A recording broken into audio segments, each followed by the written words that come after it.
धर्मेंद्र प्रधान ने अपार one nation one student ID card पर राष्ट्रीय सम्मेलन का उद्घाटन किया। 25 करोड़ अपार आईडी पहले ही बनाई जा चुकी है। श्री धर्मेंद्र प्रधान। अपार आईडी हमारे छात्रों के लिए आकांक्षी और वैश्विक दस्तावेज बनने जा रहा है। श्री धर्मेंद्र प्रधान। भारत में 53 में से 19 बीपीआई हैं। Shri Dharmendra Pradhan.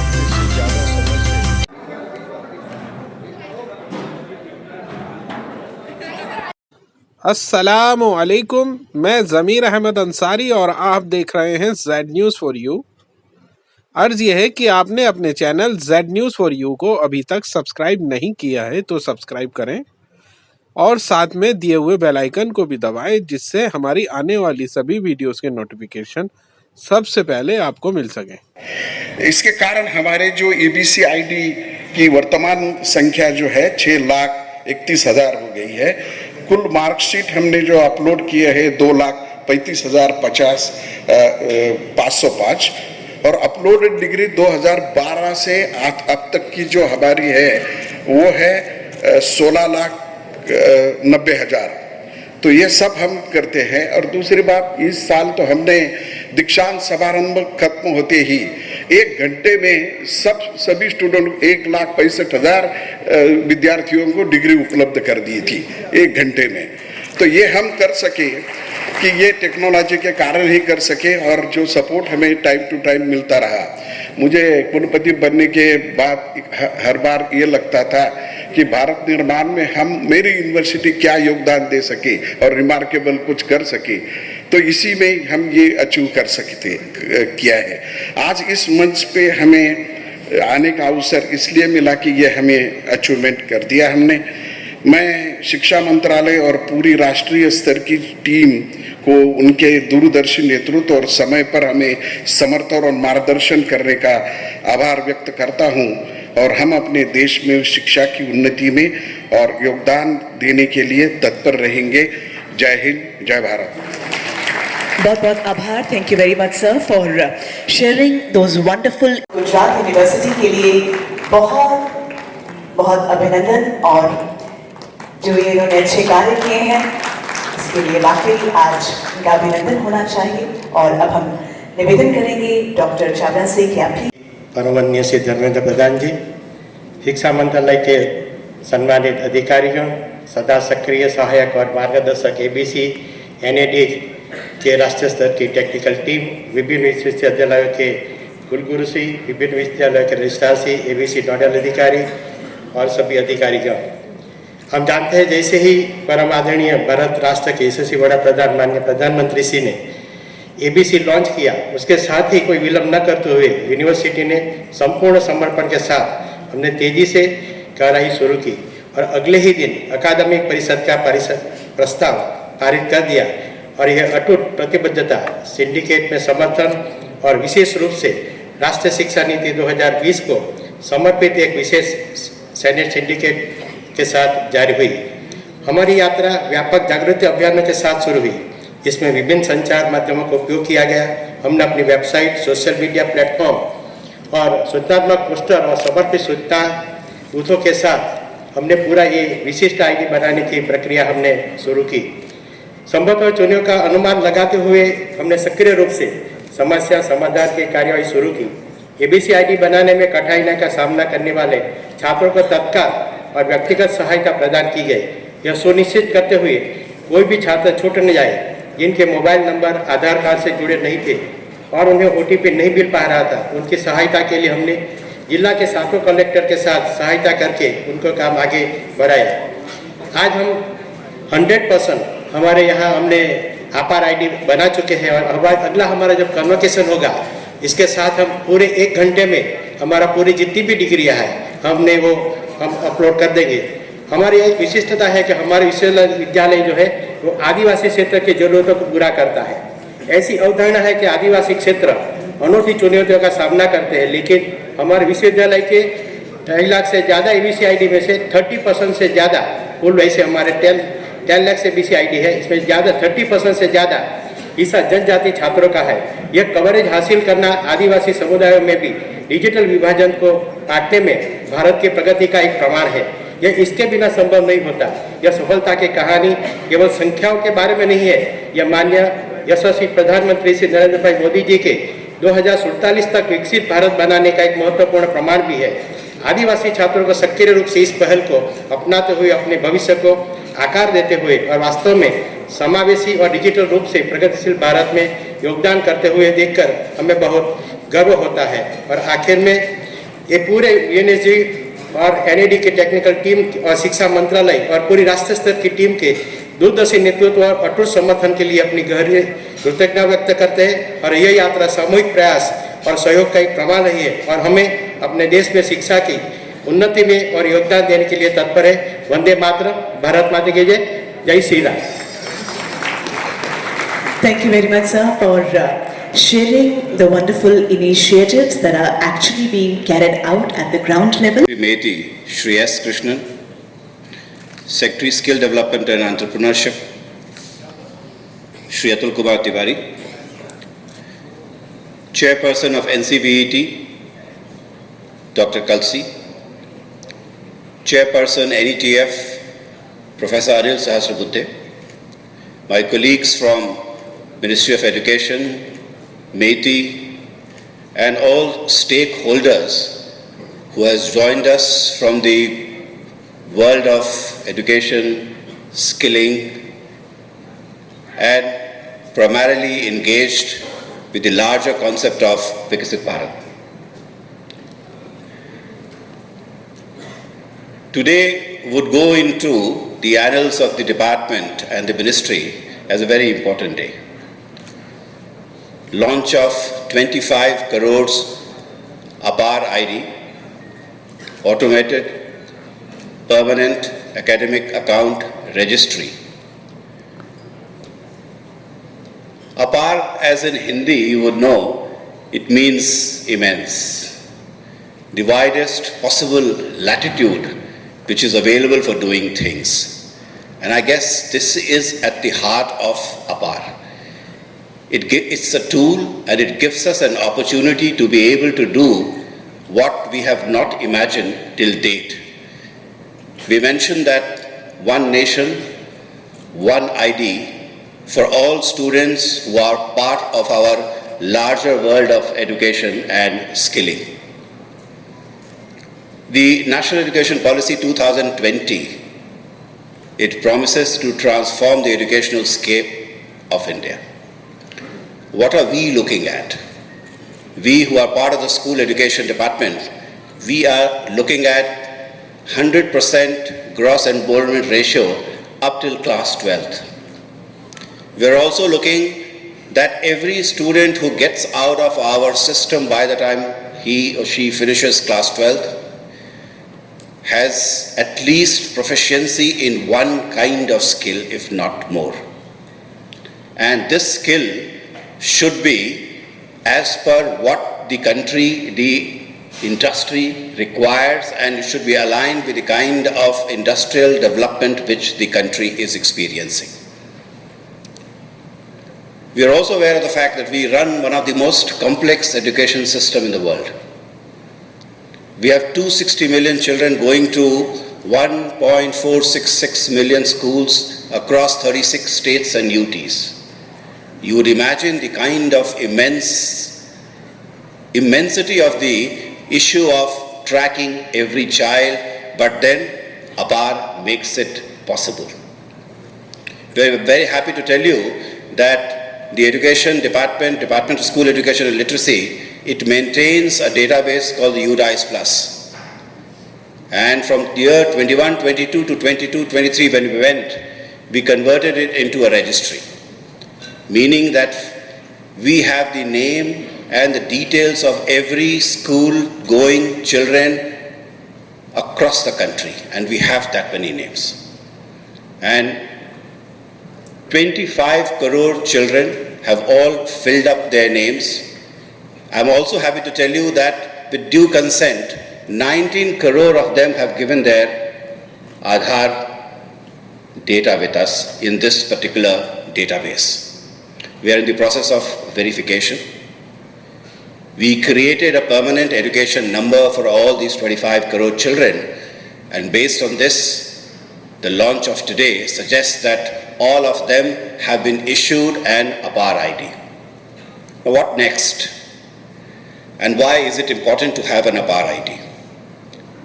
The Honorable Prime Minister has envisaged that schooling should become part of ease of living. And nowadays we are talking about ease of schooling. And ease of schooling includes how quickly and how easily you can get admission in any educational institution, no matter where you are and no matter from where you go to which place. So it ensures transportability. The National Education Policy also says that learning outcomes have to be monitored at all levels and it must improve. And there's an old saying that what you cannot measure, you cannot monitor. So APAAR ID again gives us a possibility. So with an APAAR ID, the child gets linked to a DigiLocker, an academic bank of credit. You can push any data there, starting from your birth certificate. Then, if you are going to drop out of any of our schooling system, the system would be able to track you as to where you are. It would not require any additional paper if you're moving from school X to Y for admission.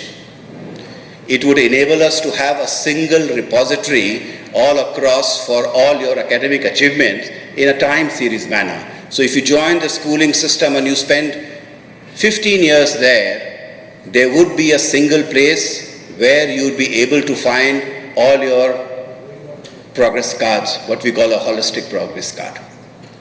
I'm also happy to tell you that there's another technological upgradation taking place in the education department, which is the Vidya Samiksha Kendra.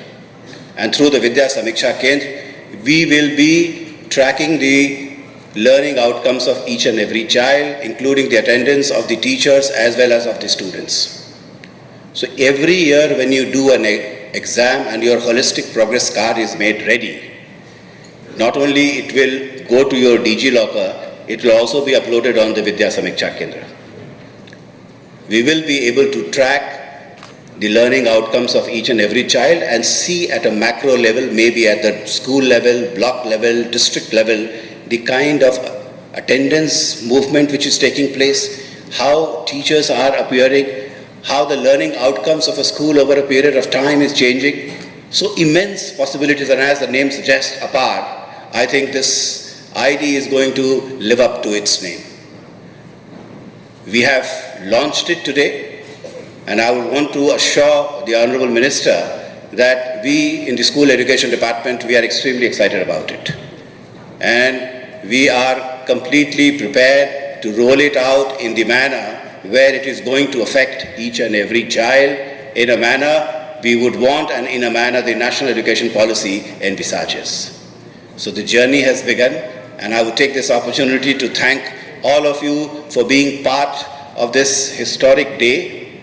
Let's take it forward and make sure that every child in the school experiences the ease of schooling, experiences the value of education, and transforms his or her life in a manner which would enable India becoming a Vikasit Bharat. Thank you, ladies and gentlemen.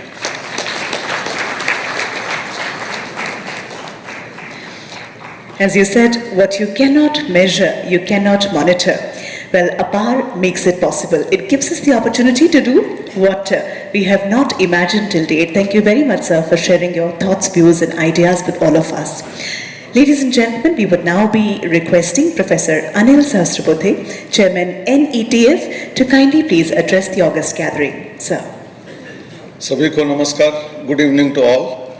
आदरणीय शिक्षा तथा कौशल विकास मंत्री श्री धर्मेंद्र प्रधान जी, संजय मूर्ति जी, Sanjay Kumar ji, S Krishnan जी, अतुल कुमार तिवारी जी, निर्मल सिंह कलसी जी और हमारे बीच यहाँ UGC के अध्यक्ष जगदीश जी भी हैं, निधि छिब्बर जी जो सीबीएसई के अध्यक्ष हैं, तथा ये अपार बनाने के लिए जिन्होंने मदद की वो NEGD के डायरेक्टर जनरल अभिषेक सिंह जी और बाकी सभी वाइस चांसलर्स, महत्वपूर्ण 4 वाइस चांसलर जिन्होंने अपार आईडी जनरेशन में बहुत बड़ा योगदान दिया है, उनको सत्कार किया गया।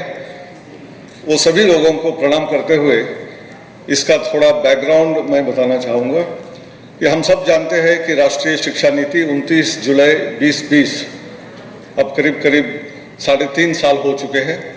उसमें जो सुविधाएं जो कहा गया था उसको इम्प्लीमेंट करने की जिम्मेदारी मिनिस्ट्री ने ले ली थी।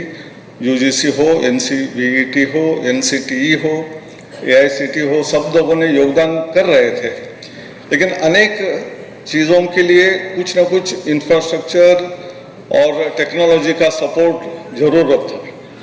जैसे कि हम मल्टीपल एंट्री मल्टीपल एग्जिट की बात कर रहे हैं, जैसे कि हम मल्टी डिसिप्लिनरी एजुकेशन की बात कर रहे हैं, प्रोजेक्ट करने के लिए छात्रों को इंटर्नशिप करके इंडस्ट्री में जाने की बात हो, ये सब करने के लिए कहीं ना कहीं हमको कुछ अभाव दिख रहा था। और इसलिए एक एजुकेशन इकोसिस्टम की रजिस्ट्री बनाने का प्रयोग हमारे उसमें, जैसे कहते हैं कि एक डिजिटल इंफ्रास्ट्रक्चर क्रिएट करना जरूरी हो गया, ऐसे समझकर शुरुआत की थी। लेकिन मंत्री महोदय जी ने एक बहुत बड़ा अच्छा नाम उसको दे दिया, उसका नाम अपार, इन्यूमरेबल पॉसिबिलिटीज। अपार का अर्थ है ये सभी भाषाओं में, भारतीय भाषाओं में अनेक पॉसिबिलिटीज उसमें से जन्म लेती है। तो इसलिए हर छात्र को जो स्कूली एजुकेशन में, यानी 3 साल के उम्र में जब नए सिस्टम जो 5+3+3+4 में छात्र आ जाएगा, तब से लेकर पूरी उसकी एकेडमिक जर्नी कंप्लीट होने तक, वो फिर बैचलर्स, मास्टर्स, PhD हो या उसके बाद भी, it is a life long identity, unique ID. एक स्टूडेंट को एक यूनिक आईडी, ये करने के वजह से उसके जो भी संभावना हो सकती है उसके माध्यम से उसको मिल सकेगी। मैं कुछ उदाहरण देना चाहूँगा। जैसे एक आध स्कूल में एक छात्र पढ़ रहा है, छात्रा पढ़ रही है, उसके पिताजी का ट्रांसफ़र दूसरे जगह में होता है, तो उनको ट्रांसफ़र सर्टिफिकेट और कौन कौन से क्लास में कौन से मार्क मिले थे सब लेके दूसरे स्कूल में दायरा लेने के लिए जाना पड़ता है। और कई बार वो पेरेंट्स को बहुत कष्ट झेलने पड़ते हैं।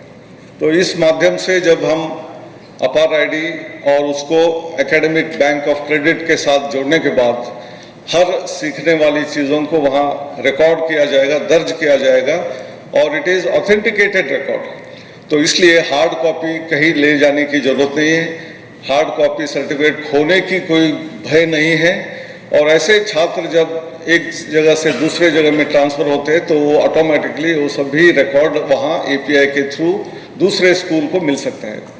वैसे ही हम देखते हैं कि हायर एजुकेशन में एडमिशन के लिए JEE हो, CUET हो, अलग अलग परीक्षाएं जो होती है, वहाँ भी एडमिशन के समय पे उनको 10 सर्टिफिकेट 12 सर्टिफिकेट देना पड़ता है। अब अपार आईडी देने से ऑटोमेटिकली वो सभी रिकॉर्ड वहाँ दर्ज हो जाएगा, तो उनको और ज़्यादा कुछ करने की ज़रूरत नहीं पड़ेगी। वैसे ही जब हमारे छात्र कॉलेज और यूनिवर्सिटी में जो क्रेडिट पा रहे हैं, कुछ फॉर्मल क्रेडिट होते हैं जो अपने क्लास में होते हैं। इसके बाद निर्मल सिंह कलसी जी नेशनल क्रेडिट फ्रेमवर्क के बारे में बताएंगे कि वो कैसे क्रेडिट को वहाँ जमा किया जा सकता है। लेकिन उससे भी ज़्यादा महत्वपूर्ण ये है कि ये जो क्रेडिट हम पा रहे थे इतने दिन तक, वो फॉर्मल एजुकेशन के माध्यम से पा रहे थे। स्पोर्ट्स के लिए क्रेडिट दे सकते हैं क्या? कल्चरल एक्टिविटी या कोई अच्छा काम करेंगे, छात्र यदि सोशल वर्क में पार्टिसिपेट कर रहा है तो उसको 1-2 क्रेडिट दे सकते हैं क्या? इंटर्नशिप के क्रेडिट्स हो सकते हैं क्या? ये सारे ऑथेंटिकेटेड उस ऑर्गेनाइजेशन से जहाँ छात्र पढ़ रहा है वो उसमें डिपॉजिट करने की व्यवस्था इसके माध्यम से हो सकती है। इतना ही नहीं, हमारे बीच यहाँ हमारे उद्योग जगत के लोग भी हैं, TCS है, L&T है, ये सब लोग कुछ कोर्सेज छात्रों को अपनी तरफ से जो एम्प्लॉयबिलिटी रिलेटेड है ऐसे दे सकते हैं।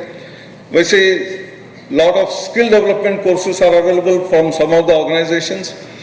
इनको भी इसके साथ जोड़ने की व्यवस्था इसमें होने से उसमें से कौन से क्रेडिट उस यूनिवर्सिटी अपने डिग्री के लिए यूज़ कर सकती है, करने दो। जो नहीं भी कर सकती है वो भी authenticated academic record, bank record यदि हो जाता है तो जॉब में अप्लाई करने से, हायर स्टडीज में कहीं अप्लाई करने से उसका उपयोग छात्र कर सकता है।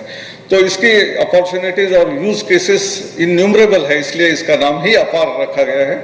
और मेरे ख्याल से आप सभी लोग, मैं न्योता देता हूं कि यहाँ जो है मौजूद है वो अपने अपने जगह में तो कर रहे होंगे, दूसरों को भी इसका प्रचार प्रसार करते हुए सारे छात्रों को इसके साथ जोड़ना है।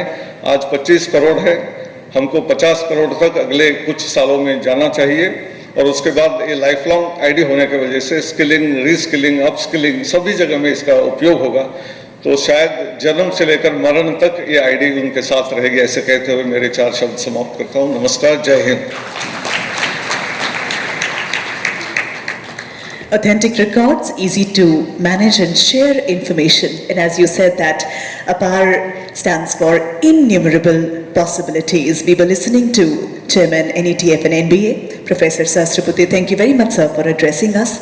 Ladies and gentlemen, as we move on, may we please request Dr. Nirmaljeet Singh Kalsi, Chairperson NCVET, to kindly please address the gathering. Dr. Nirmaljeet Singh ji.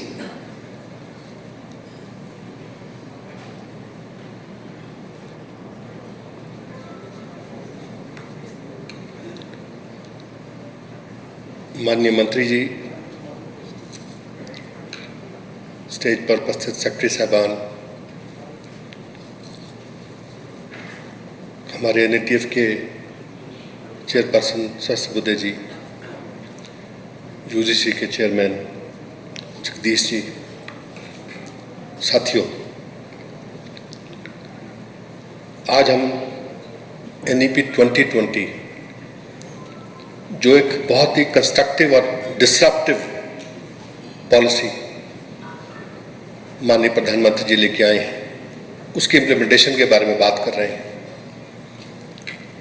इसमें नेशनल क्रेडिट फ्रेमवर्क के जरिए इसके इम्प्लीमेंटेशन का फैसला हुआ।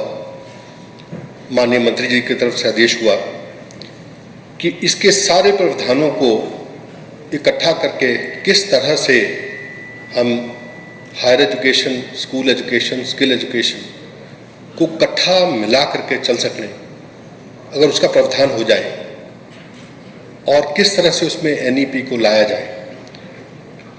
तो इसमें national credit framework के लिए UGC, AICT, NCVT, NCERT की तरफ से मिल करके एक प्रयास किया गया और लास्ट ईयर अप्रैल में UGC की तरफ से NCRF को नोटिफाई किया गया, जिसको बाद में स्किल एजुकेशन की तरफ से भी अडॉप्ट किया गया, स्कूल एजुकेशन की तरफ से भी अडॉप्ट किया गया।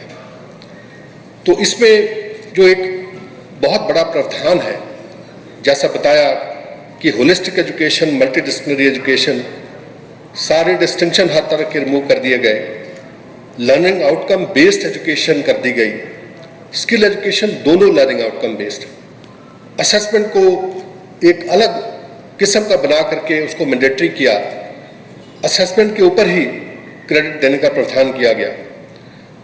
इसमें जो मल्टी एंट्री, मल्टी एग्जिट का ऑप्शन दिया, उसकी वजह से एक मोबिलिटी का प्रावधान हुआ। ये हॉरिजॉन्टल मोबिलिटी चाहे स्किल एजुकेशन, स्कूल एजुकेशन के बीच में हो, चाहे स्किल एजुकेशन, हायर एजुकेशन के बीच में हो। एग्जाम्पल देता हूँ, अगर एक ITI का बच्चा है, 10वीं के बाद ITI ज्वाइन करता है, तो ITI के 2 साल के बाद उसको 11वीं 12वीं का सर्टिफिकेट साथ मिले।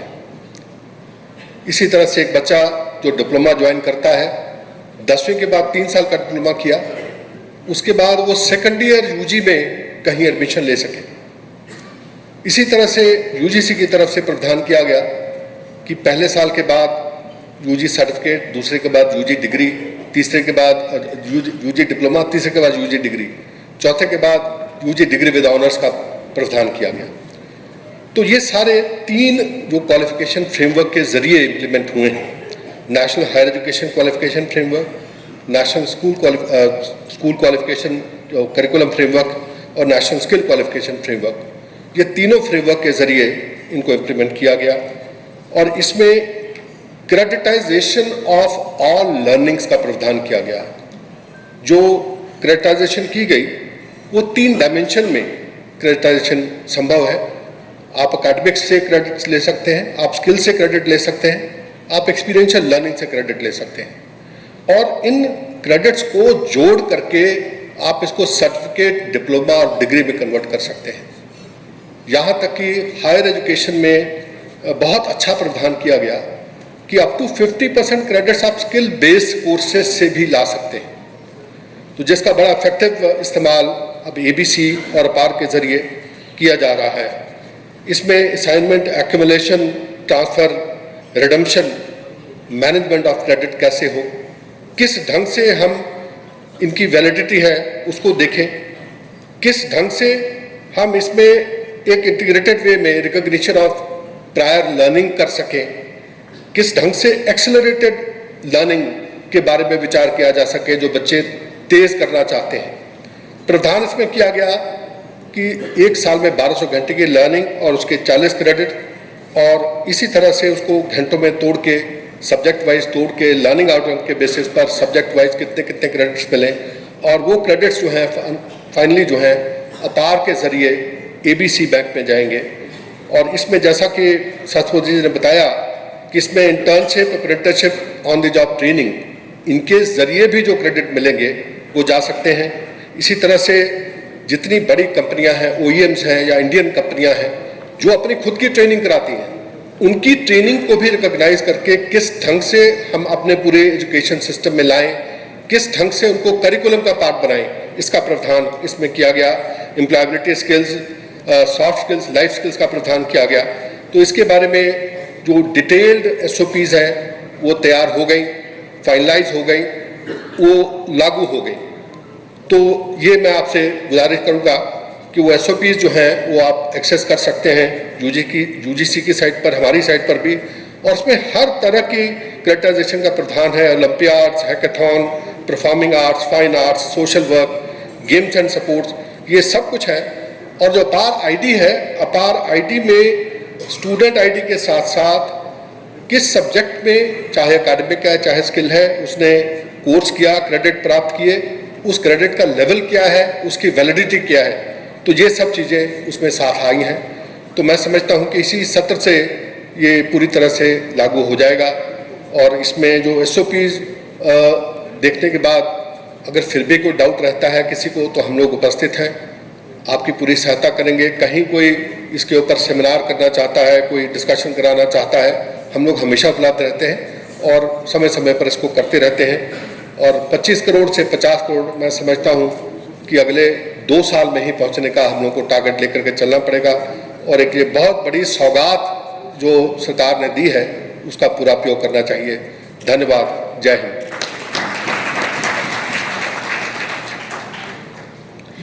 ये जो बहुत बड़ी सौगात सरकार ने दी है उसका पूरा उपयोग हम सबको करना चाहिए। बहुत सरल शब्दों में आपने विस्तार से सारी जो जानकारी है हमारे साथ साझा की है, अपने विचार हम सभी के साथ बांटने के लिए बहुत बहुत आभार। Ladies and gentlemen, as we move further, may I now request Shri Atul Kumar Tiwari ji, Secretary Ministry of Skill Development and Entrepreneurship, to kindly please share his views with us. Welcoming Shri Atul Kumar Tiwari ji.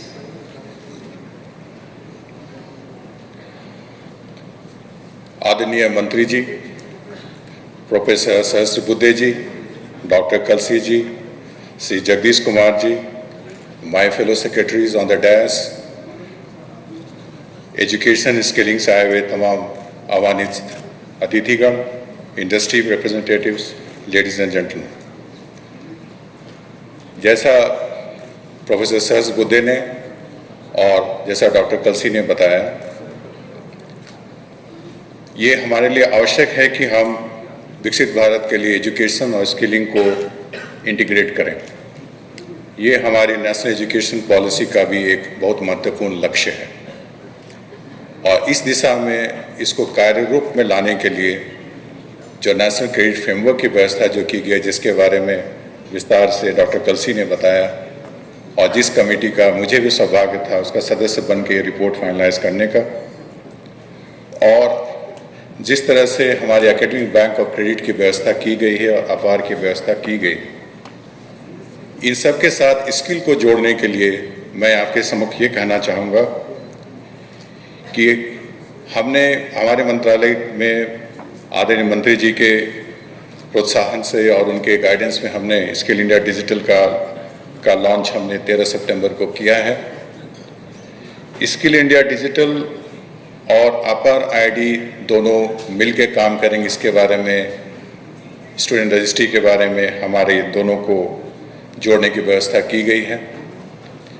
अगर हम किसी को education के माध्यम से अगर हम देखें, अगर किसी स्टूडेंट को या किसी व्यक्ति को स्किल की ज़रूरत है तो इस लिंकेजेस स्किल इंडिया डिजिटल के माध्यम से, ये डिजिटल प्लेटफॉर्म के माध्यम से उन्हें कौन सी इंडस्ट्री रिलेवेंट स्किल की आवश्यकता पड़ेगी, कहाँ जॉब अपॉर्चुनिटीज़ हैं, क्या एंटरप्रेन्योरशिप सपोर्ट हैं, और इस पूरी स्किल रिलेटेड इंफॉर्मेशन और इसकी इन्वेंटराइजेशन हमने जो स्किल रिलेटेड इंफ्रास्ट्रक्चर की है, इसके माध्यम से किसी व्यक्ति विशेष को या किसी छात्र को कहीं से भी स्किलिंग करने के बारे में एम्प्लॉयमेंट अपॉर्चुनिटी लाने में काफ़ी सहायता मिलेगी। और अगर जब SID लिंक्ड विद APAAR को हम आगे लेके चलेंगे तो जैसा डॉक्टर कलसी ने बताया, जैसा डॉक्टर सहस्रबुद्धे ने बताया, हमें किसी एक व्यक्ति के बारे में उसकी क्या शिक्षा है, कितनी क्रेडिट है, क्या स्किल मिला हुआ है और क्या उनकी कॉम्पिटेंस होगी, ये सारा इन्फॉर्मेशन भी हमारे इंडस्ट्रीज़ को मिल सकेगा, ताकि APAAR ID को स्किल प्रोफाइल के साथ लिंक करके उनके एम्प्लॉयमेंट के अपॉर्चुनिटीज़ के बारे में काम किया जा सकता है, उनको और किस तरह से री-स्किल अप स्किल करके और भी स्किलिंग के बारे में उनकी अपॉर्चुनिटीज़ क्रिएट किया जा सकती है, उसके बारे में काम किया जा सकता है। तो मैं चाहता हूं कि APAAR ID और स्किल इंडिया डिजिटल दोनों मिलकर एक कॉमन आइडेंटिफायर बनेंगे, जिसमें क्रेडिट को डालकर हम स्किलिंग इकोसिस्टम को और एजुकेशन सिस्टम को साथ लाने के लिए और शिक्षा के साथ स्टूडेंट्स को हम कैसे स्किलिंग अप स्किलिंग कराने की व्यवस्था करें, उसमें हमें सहायता मिलेगी। मैं आपको ये बताना चाहूँगा कि अभी तक हमने लगभग 4.8 करोड़ लर्नर्स के रिकॉर्ड हमने डिजिटल इंडिया कॉर्पोरेशन को APAAR ID इंटीग्रेशन के लिए हम दे चुके हैं, और डिजिटल इंडिया कॉर्पोरेशन के साथ हम उनकी क्रेडिट को भी पॉपुलेट करने की सारी व्यवस्था कर रहे हैं। तो मैं ये कहूँगा कि हमारे लिए आज एक काफ़ी ट्रांसफॉर्मेटिव दिन है, जब स्किल एजुकेशन को टेक्नोलॉजी के माध्यम से, APAAR के माध्यम से, SID और ABC के माध्यम से सबको हम जोड़ पाएंगे, और जोड़ने की जो कड़ी होगी वो हमें नेशनल क्रेडिट फ्रेमवर्क से मिलेगी। और इन सब का सम्मिलित प्रयास परिणाम ये होगा कि जो हमारी एजुकेशन स्किलिंग व्यवस्था है उसमें एक ऐसी ट्रांसफॉर्मेटिव चेंज आपको आने वाले वर्षों में दिखेगी, जिससे हमको विकसित भारत की ओर बढ़ने में बहुत बहुत सहायता मिलेगी। धन्यवाद।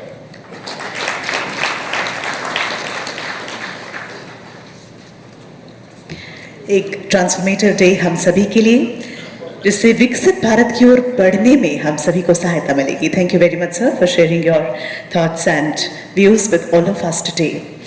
Ladies and gentlemen, quickly as we move on, may I please invite Shri S. Krishnan ji, Secretary, Ministry of Electronics, Information and Technology, to kindly please address the gathering. Let's welcome sir with a round of applause.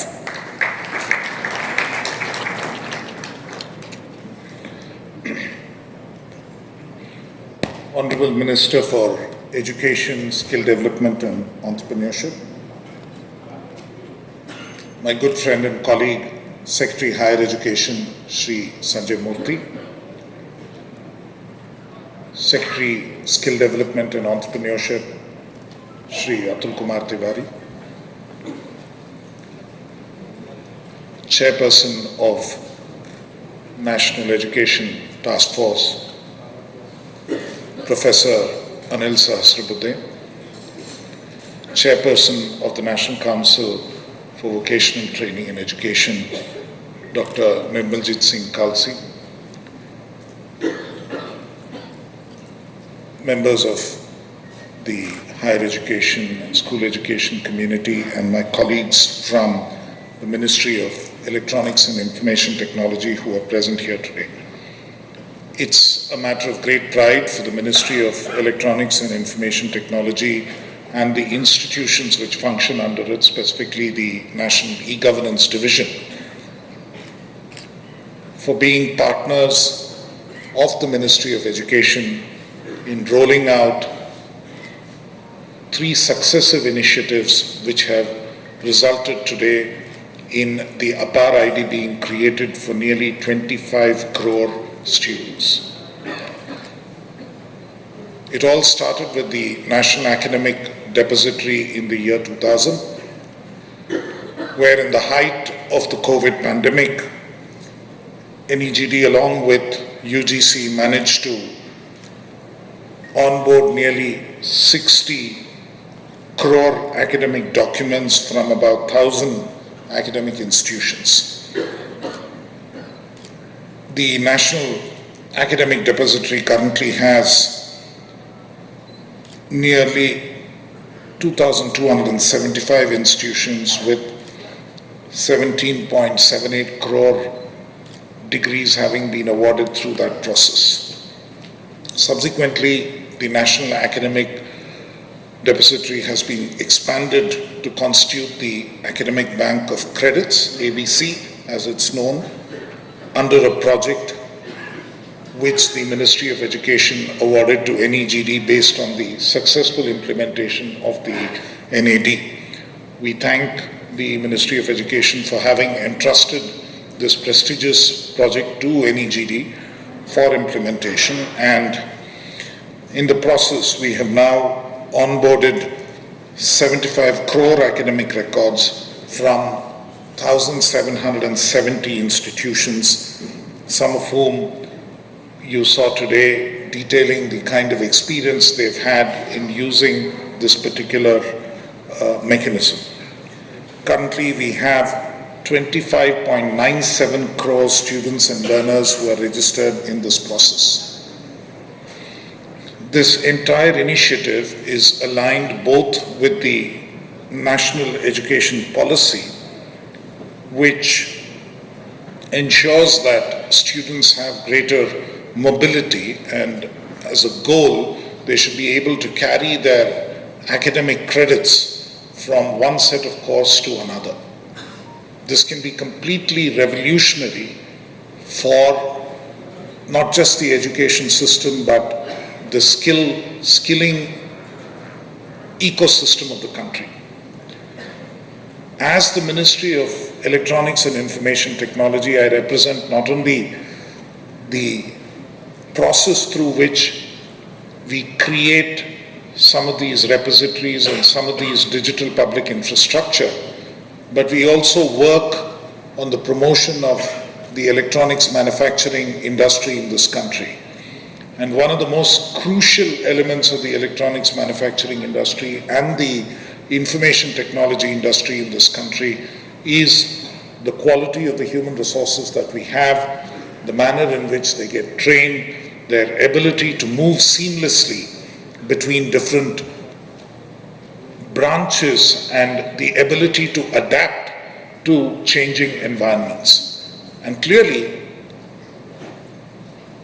to meet the aspirations of the youth of this country, this entire mechanism of APAAR and the Academic Bank of Credits is going to make a huge difference.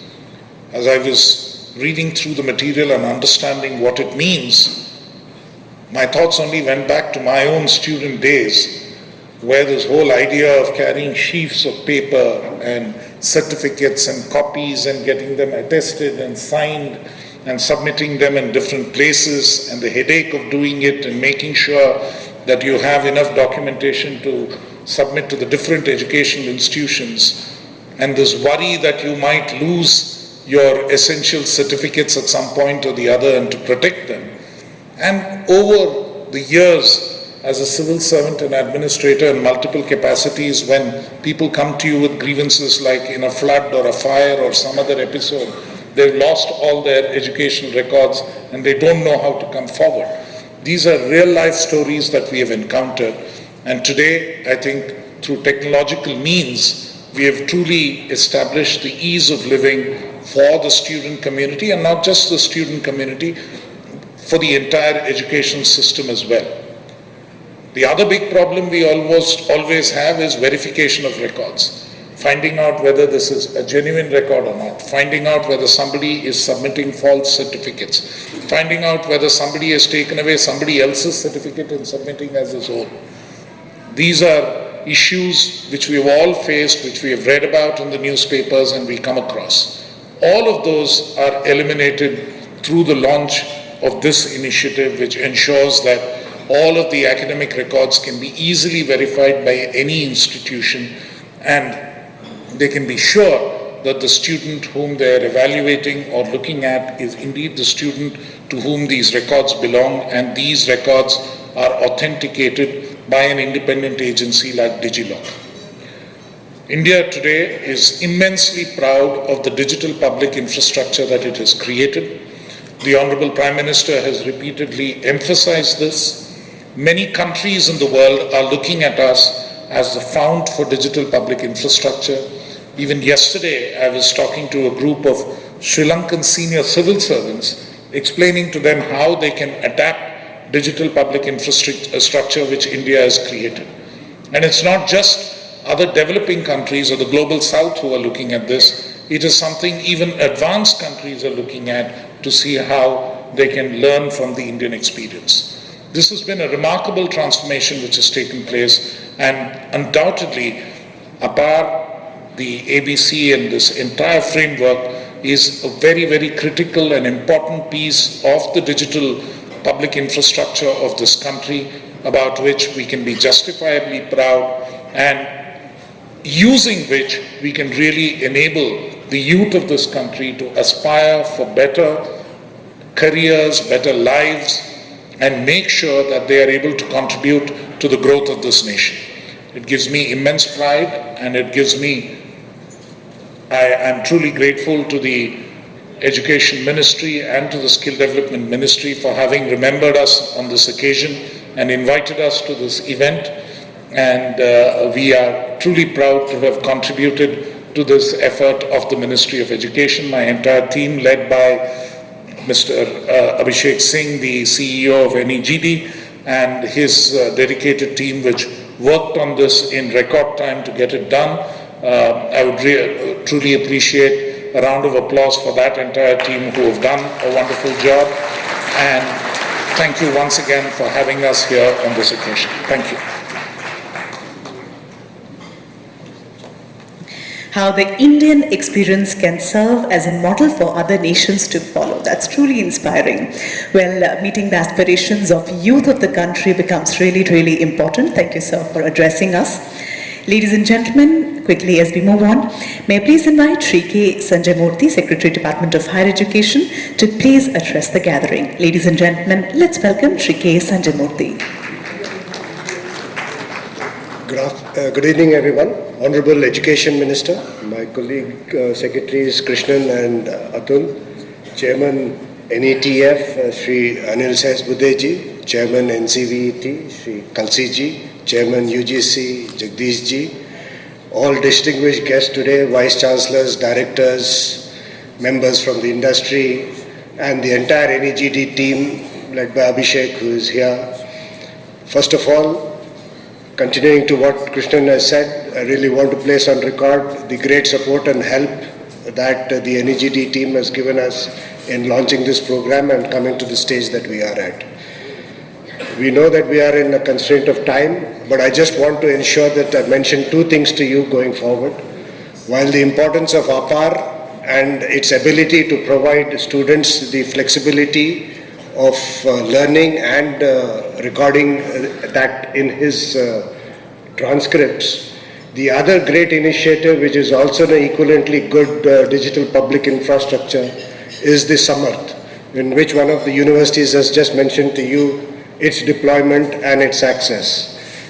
Whoever is there on Samarth has an easy access towards the APAAR ID and the creating of a digital record as well as giving the degrees. It's a seamless process. So if one is on Samarth, you have that entire thing integrated and you are able to ensure from the student's entry right up to the degree granting thing, which is again blockchain enabled.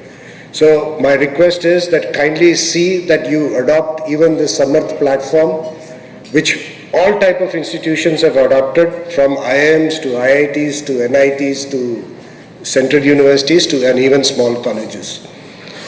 And in this endeavor, I cannot thank the Chairman UGC enough for having repeatedly enlightened all the gatherings of universities to the benefits of this platform that has been available.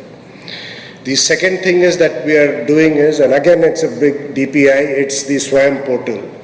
There the UGC has allowed us 40% of credits to be taken, and that we are coming out with shortly in this month itself, a Swayam Plus feature, which will include all the eminent industry platforms who have content in that. It could be TCS, ION, or anyone who have signed MOUs with us to provide those industry relevant courses on that platform.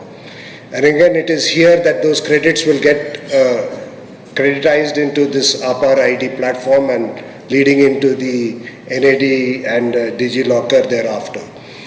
While we launch into such extensive journeys, unless you have a digital record, it will not be able to recognize it and validate it. And to ensure that enough capacity building courses are done through UGC and through NEPA, we have ensured that we will have enough capacity building programs for all the faculty and the administrators to tell them about how to provide not only credits but also to how to onboard into this platform. And hopefully after this session, there is a detailed session by Chairman UGC wherein all these practicalities will be explained to all of you. And I'm sure that this will benefit you, and hope that all of you join in this endeavor to us to see that the services to the students is provided in a neat and transparent format. And I thank the Honorable Education Minister who has taken n number of meetings to ensure that we reach this great number today. It wouldn't have happened without him pushing all of us to the way he did. So thank you very much, sir.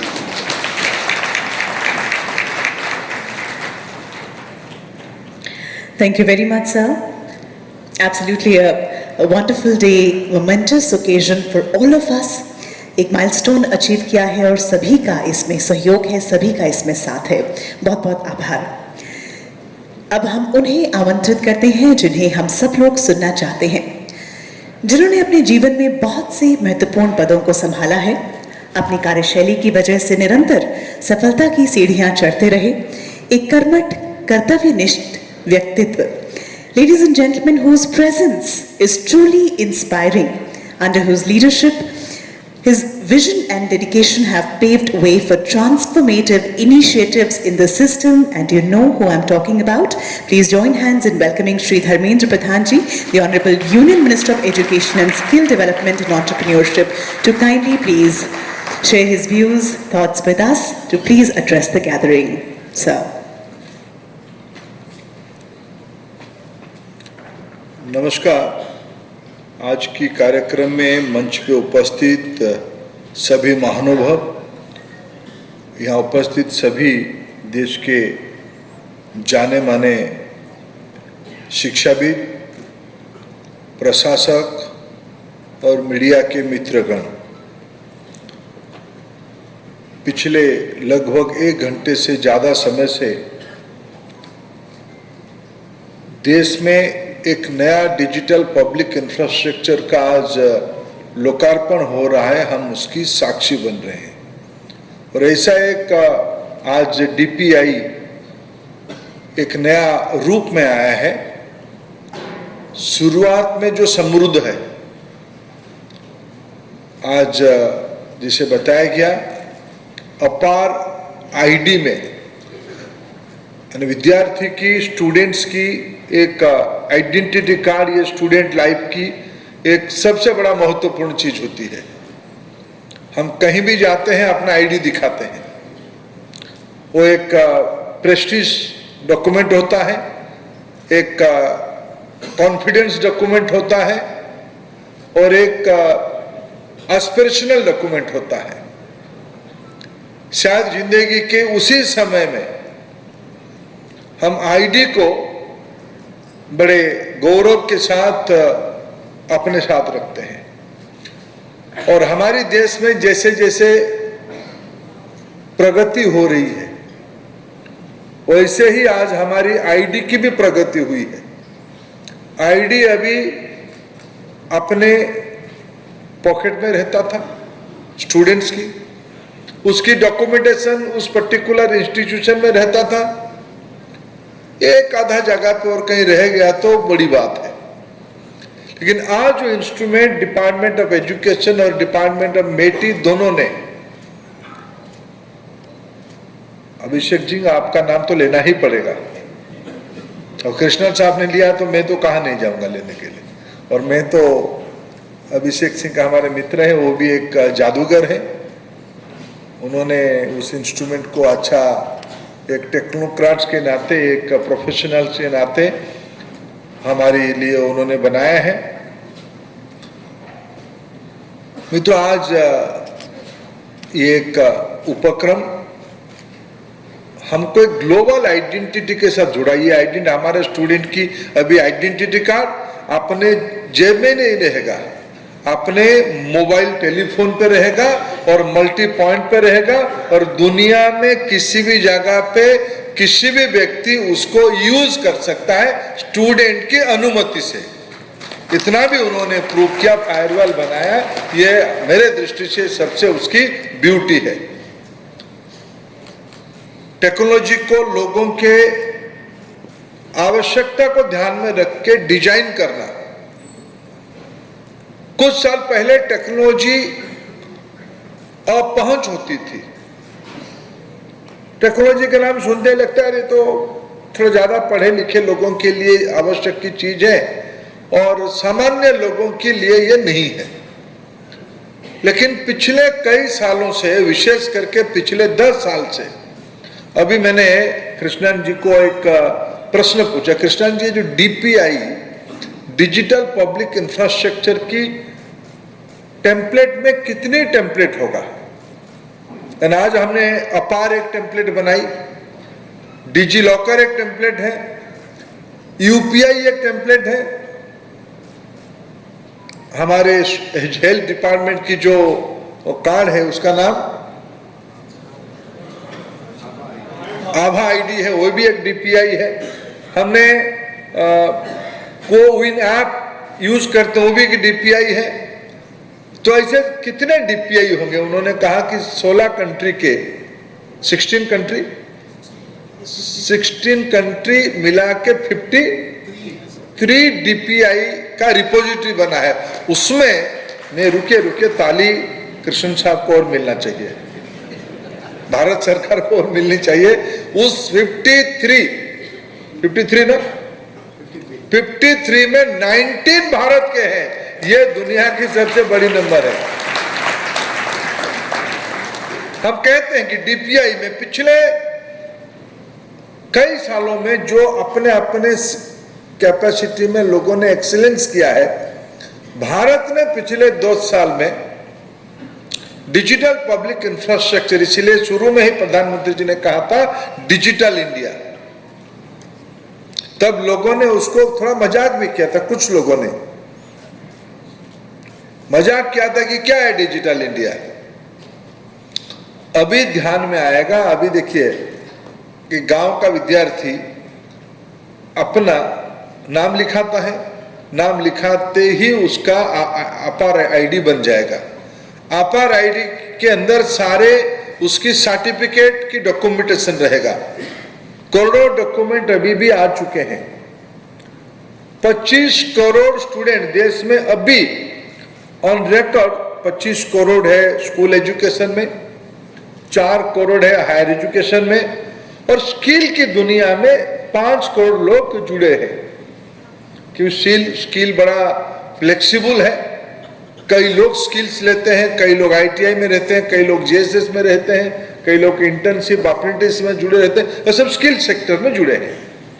ऐसे 5 crore skill में ये तीनों को मिलाए ये होता है 34 करोड़। 34 करोड़ से जन्म से ही अपार में 25 करोड़ आ चुके हैं, और बाकी चंद दिनों में आ जाएगा। अगले एकेडमिक ईयर जब अप्रैल मई जून तक शुरू हो जाएगी, भारत की सभी स्टूडेंट्स की अपार आईडी हो जाएगी, और अपार आईडी में सभी के सर्टिफिकेट्स रहेंगे, सभी के डिग्री रहेंगे, सभी के क्रेडिट पॉइंट रहेंगे। डिग्री और क्रेडिट कैसे रहेगा, क्या क्या होगा, हमारी 4 ऑनरेबल वाइस चांसलर्स ने अपना एक्सपीरियंस शेयर किया, आप लोग भी कर ही रहे होंगे। और उसके जनरल आर्किटेक्चर के बारे में हमारे NATF national technology education technology forum कि जो हमारे प्रमुख अनिल सहस्रबुद्धे जी ने वर्णन किया, और उसमें क्रेडिट आर्किटेक्चर कैसे जुड़ेगी, सिमलेस कैसे होगा, इसके बारे में कहा गया। और इन दिनों में स्किल मिनिस्ट्री ने और एक आर्किटेक्चर बनाई है और एक डीपीआई बनाया है जिसके बारे में अतुल तिवारी जी ने उल्लेख किया, स्किल इंडिया डिजिटल हब। सीधा एक ऐसे इंस्ट्रूमेंट बनवाया गया जिसमें से किसी की कितनी स्किल कॉम्पिटेंसी है उसमें भी एक रिपोजिटरी बनेगा। ये सारे जब एंट्री पॉइंट में आ जाएगा, आगे ये पहुंचेगा एबीसी में, एकेडमिक बैंक ऑफ क्रेडिट में बनेगा। सब आप उस काम पे लगे हो।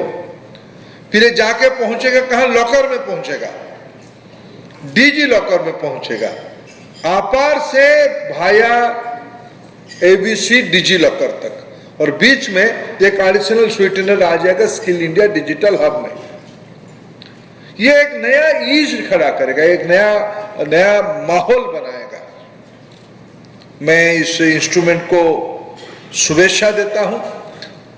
हायर एजुकेशन की एक गवर्नेंस मॉडल के लिए, यूनिवर्सिटी की एक गवर्नेंस यूनिफिकेशन के लिए समर्थ इंस्ट्रूमेंट काम कर रहा है। दीक्षा स्वयं जैसे digital learning portal, learning satellite और डिजिटल दोनों में जाने के लिए लर्निंग पोर्टल काम कर रहा है। स्किलिंग के लिए, जैसे मैंने बताया, स्किलिंग के लिए केवल सरकार नहीं, सारे में बहुत सारे स्वयं सेवी संगठन, फिलैंथ्रोपिक ऑर्गेनाइजेशन भी काम कर रहे हैं। ये धीरे धीरे ये सब डिजिटल पब्लिक इंफ्रास्ट्रक्चर में आने वाले हैं। और ये प्रोसेस ड्रिवन, धीरे धीरे, जब प्रधानमंत्री जी ने कब कहा था कि मिनिमम गवर्नमेंट मैक्सिमम गवर्नेंस, ये होगा कैसे? होगा अगर एक प्रोसेस ड्रिवन आर्किटेक्चर बनेगा। तो आज हम बड़े गौरव के साथ कह सकते हैं, शिक्षा नीति की, राष्ट्रीय शिक्षा नीति की 3.5 साल के अंदर अंदर, जिसमें नेशनल टेक्नोलॉजी एजुकेशन फोरम के बारे में, NETF के बारे में सोचा गया था। NETF ने अपना एक होलिस्टिक प्रोडक्ट, एक प्रोसेस समाज के सामने रखा है। मैं NETF को बधाई देता हूं, माई गॉव को भी बधाई देता हूं उसमें नॉलेज पार्टनर बनने के लिए। मित्रों, मैं शुभेच्छा देने के साथ एक अपेक्षा आप सबसे रखता हूं। मेरे मन में एक बात है, बहुत सारे शिक्षाविद यहाँ बैठे हैं। क्रेडिट पहले भी था, ऐसा नहीं कि क्रेडिट इकोसिस्टम नहीं था। क्रेडिट अपना अपना इंस्टीट्यूशंस की हायरार्की और स्टेटस और डेप्थ को देख के आपने, IITs अपना क्रेडिट इकोसिस्टम बनाए थे, ITI भी अपना क्रेडिट की इकोसिस्टम बनाया था। क्रेडिट लिखते नहीं थे, लेकिन NSQF इक्विवेलेंस से NCVT ने उनको क्वांटिफाई किया था कि वो कितने क्रेडिट रैंक के हैं। क्रेडिट 3 और 4 तक NCVT के दायित्व में था। AICT कुछ क्रेडिट तक आगे ले जाता था। IIT जैसे इंस्टीट्यूशन, IIC जैसे हमारे प्रीमियर इंस्टीट्यूशन देश की अच्छी यूनिवर्सिटी अपना अपना क्रेडिट आर्किटेक्चर बनाए थे, लेकिन ये एक दूसरे से संबंध नहीं था। ये माइग्रेशन और इंटीग्रेशन की कल्पना नहीं थी। राष्ट्रीय शिक्षा नीति ने माइग्रेशन और integration without compromising the quality, ये भी एक जगह पे था कि भाई हमारी IIT की क्रेडिट नंबरिंग, क्रेडिट स्कोर और एक इंजीनियरिंग कॉलेज की क्रेडिट स्कोर समान हो सकता है क्या? लेकिन उसमें भी हमारी एक्सपर्ट कमेटी ने, UGC चेयरमैन यहाँ बैठे हैं, UGC, AICT, NETF, NCVT, NCERT, ये सब मिलके उसकी भी समाधान की रास्ता बनाए हैं। जैसे मैं एक नागरिक के नाते मेरी अपेक्षा है कि हमारी देश में शिक्षा नॉलेज एजुकेशन से आती है, कॉम्पिटेंसी स्किल से आती है। हमारे देश में कॉम्पिटेंसी और नॉलेज दोनों की महत्व है। प्रधानमंत्री स्वयं कहते हैं ज्ञान आवश्यक है, लेकिन उससे ज्यादा आवश्यक है हुनर, कॉम्पिटेंसी। हमारे देश में कॉम्पिटेंसी इतना एस्पिरेशनल नहीं है। डिग्री नहीं है तो क्या पढ़ा है? सर्टिफिकेट तो हो जानी चाहिए नहीं तो। लेकिन 21वीं सदी में हमें लगता है, मैं कैसे इस अपार को देखता हूं, मैं कैसे ये डिजी लॉकर को देखता हूं, मैं कैसे एबीसी को देखता हूं, मैं कैसे ये स्किल इंडिया डिजिटल हब को देखता हूं। मैं इसलिए देखता हूं कि ये जब multiple entry exit, multi disciplinary, ये सब की वे फॉरवर्ड के रास्ता कैसा है? तो है शब्द में तो अच्छा लगता है, जाएंगे कैसे? बहुत बार इंस्टीट्यूशन से बाहर जाएंगे, काम करेंगे, फिर अंदर आ जाएंगे, फिर सर्टिफिकेट कहां से रहेगा, कौन उसको वेरीफाई करेगा, क्रेडिट कितना अर्न करेगा, काम करते हुए भी कुछ क्रेडिट मिलेगा, उसको इवैल्यूएशन कौन करेगा, रेटिंग कौन करेगा, ये सारे प्रश्न है।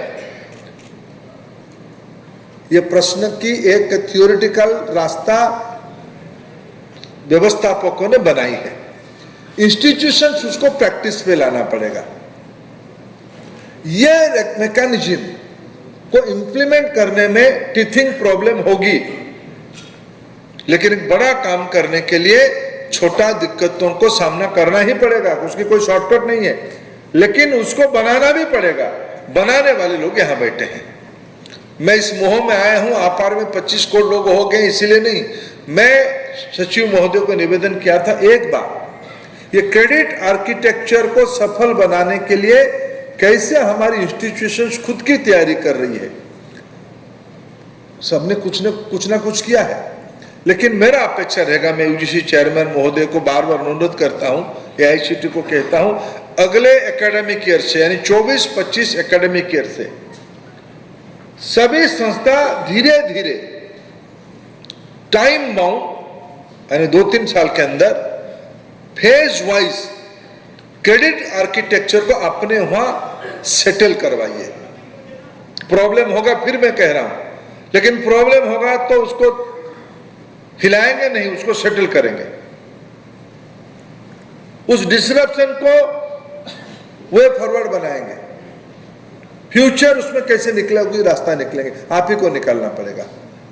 दूसरा, किसमें क्रेडिटाइज करेंगे? हमारे तो एकेडमिक इंफ्रास्ट्रक्चर का एक रास्ता है, एकेडमिक आर्किटेक्चर है कि यूजी को कितना लेवल माना जाएगा, पीजी को कितना लेवल में क्या पढ़ाया जाएगा, ये सब आपने और कई सारे इंस्टीट्यूशंस की तो ऑटोनॉमी की आप कर भी लेते हैं, अच्छा भी करते हैं।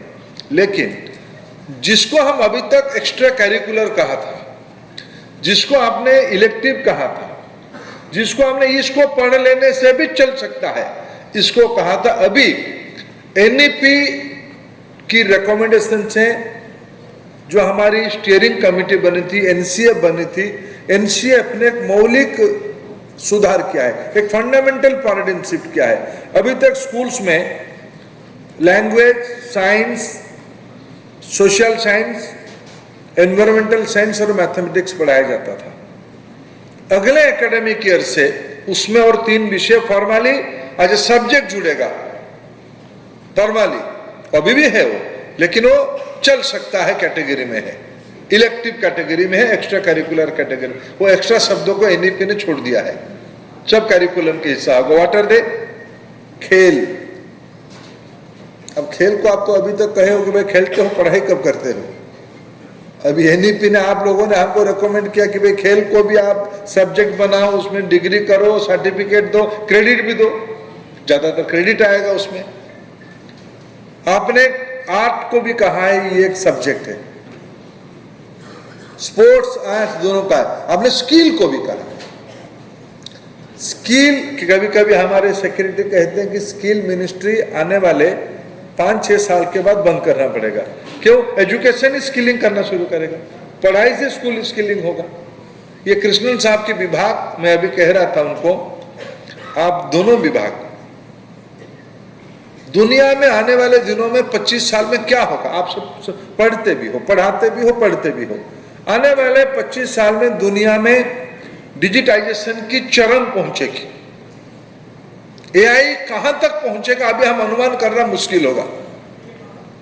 5 साल पहले चैट जीपीटी किसी ने नहीं जानता था, थोड़ा थोड़ा उसकी दूसरा कुछ नाम होता था, किसी ने कहा उसको पहले हम लोगों ने समराइज कहते थे। 500 के पेज की किताब को एआई के माध्यम से हम 50 पेज कर सकते थे, उसको हम समराइजर कहते थे। अभी वो चैट जीपीटी के नाम पे आ गया है। और आने वाले दिनों में एआई कहां तक किसी को ले जाएगा बहुत सामान्य लोगों को मालूम नहीं है, डोमेन एक्सपर्ट को मालूम है। अभी भारत सरकार की बजट घोषणा के मुताबिक शिक्षा विभाग 3 सेंटर ऑफ एक्सीलेंस बना रहा है एआई के, एग्रीकल्चर पे, अर्बन इंफ्रास्ट्रक्चर पे और हेल्थ केयर पे। उसमें मेटी हमारे साथ और बिगर पार्टनरशिप में आ गया। हम दोनों मिलके ये 3 सेंटर ऑफ एक्सीलेंस से कुछ नहीं होने वाला है। इस देश की जितना चैलेंज है 100 सेंटर ऑफ एक्सीलेंस बनानी पड़ेगी। इस बार बजट में 1 लाख करोड़ रुपया की एक 50 years long term loan interest free की कल्पना की गई है। तो आने वाले 25, 30, 50 साल में दुनिया में क्या होगा उसकी अध्ययन करना, उसकी डिकोडिंग करना, उसकी डिजाइन करना, उसको इंप्लीमेंट करना, ये दूसरे किसी के काम नहीं, आप लोगों की काम है। कोई नहीं करे, कोई नहीं कर रहा है, कोई नहीं करे, उसकी बेसिक जर्मिनेशन।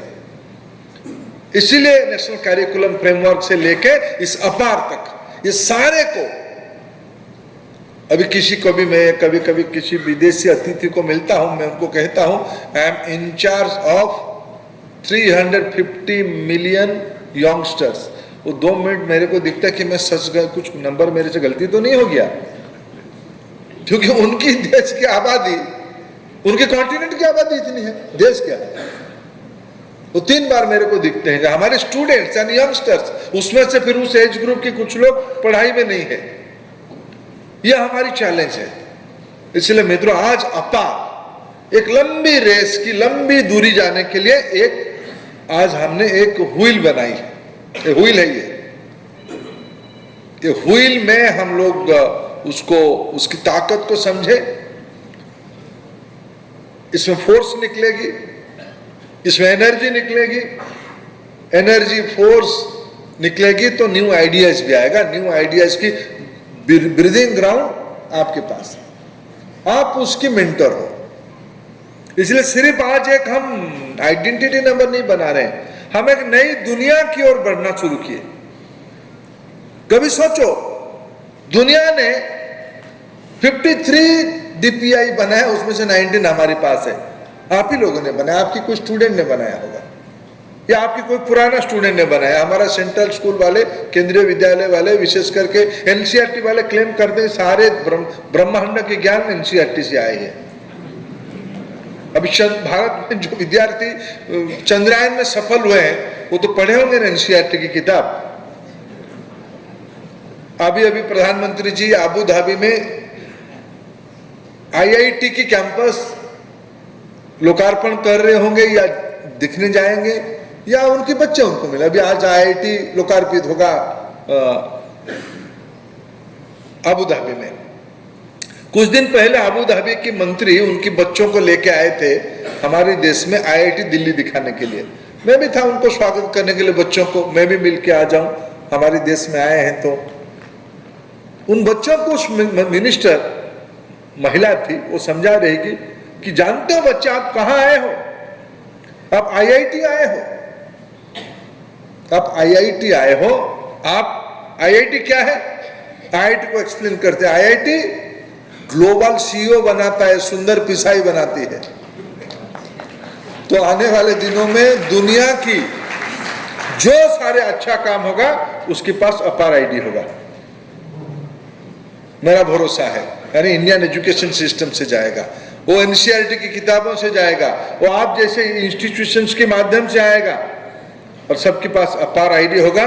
इसी बड़े दायित्व के साथ हम सब मिलकर काम करेंगे। बहुत धन्यवाद।